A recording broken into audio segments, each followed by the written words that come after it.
以五体不满足走红的日本作家乙武洋匡，2016年和前妻离婚，但他被爆出多次外遇偷吃，还曾和50名女性发生性关系。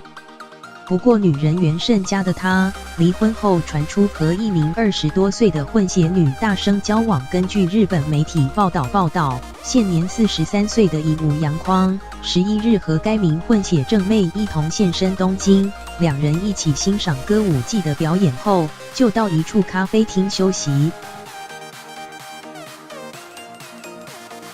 有目击民众指出，两人的互动十分亲密，女方还倚靠在乙武洋匡的肩膀上，一起看着手机。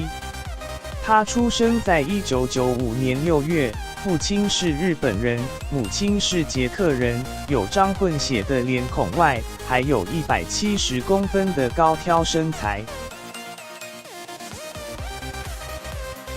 他不仅外貌和身材出众，本身还精通5国语言，更是一间教育机构行业的社长，能力非常强。颜泽直美的长相与日前在平昌冬奥女子滑冰金牌选手俄罗斯原扎吉托娃 Elena Zagitova 相似。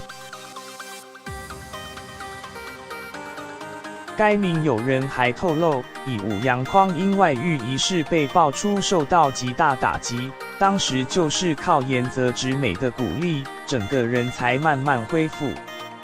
当初两人交往时就开始同居，显见他十分贴心。